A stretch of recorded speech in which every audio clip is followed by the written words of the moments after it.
Alright, welcome to another boring ass workout vlog. So this was another max effort upper body day. Starting off by building up to a daily max on my overhead squats, starting from the bottoms up and keeping that isometric. The goal of today's session was simply to beat the 255 pounds that I had last session. But I also wanted to increase the volume fairly significantly, so at 205 I sat here for a bunch of sets, just adding extra volume in to that elbow. Everything was feeling pretty smooth except for my legs. My legs were pretty trashed from the day before. But overall, each of these sets at 205 felt pretty good, pretty stable in that overhead, and the elbow had absolutely no complaints, so I will take that as a big win. So 205 for a bunch of sets.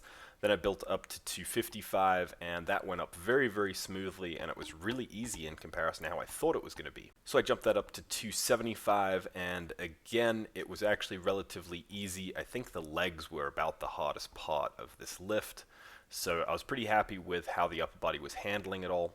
Slapped on some fives and went for a 285, and again, upper body handled it really well. Legs were the main thing. Then went for the 295, and the 295 was a little bit of a struggle. Popped out the back on the first attempt, and on the second attempt, my legs really could not handle it. Because of that, by the time I got to the top, my legs were exhausted, my core was exhausted, pelvis shifted back, and I lost the weight. But that's still 40 pounds heavier than I was capable of last week, so I'll take it. As you can tell, I was pretty trashed by the time I backed it back down to 225, and I could barely hold this stably overhead. Yeah, I'll take that win. So I still have my high block snatch pulls in my program, except this time we've dropped that block down to whatever that is. 20 inches on the blocks today instead of 24, so again, just building up a lot of sets. I sat here at 225 for quite a few sets, and I just did a bunch of doubles at 225 before going up to my 315 number, which is my target pull.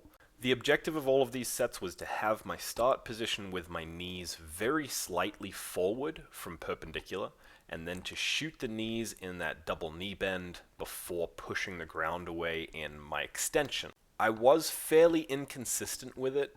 Sometimes my knees started too far forward, sometimes my hips started too low, and honestly, it was a bit of getting used to that feeling again of the double knee bend and the extension. Again, I did rip my hand on my last set at 225, and then I had a couple top singles at 315. They felt really, really heavy. The bar height was almost enough, and on the third one here, I went completely off balance. If you notice, I'm on my toes, and the bar gets almost no height at all. So when we talk about how important balance is to getting that drive onto the bar, it is really, really important, and that's something that I really have to focus on as I'm getting back into it. I loaded up on my upper back accessories. I started off with some pendlay rows. I had some unilateral front lat pull downs, some hammer strength upper back rows, and some overhead walking with a earthquake bar. Overall pretty good session, overall pretty basic session, but again, targeting those major pulls and just getting my back stronger. And that's it for the session. Don't forget to hit that like and subscribe.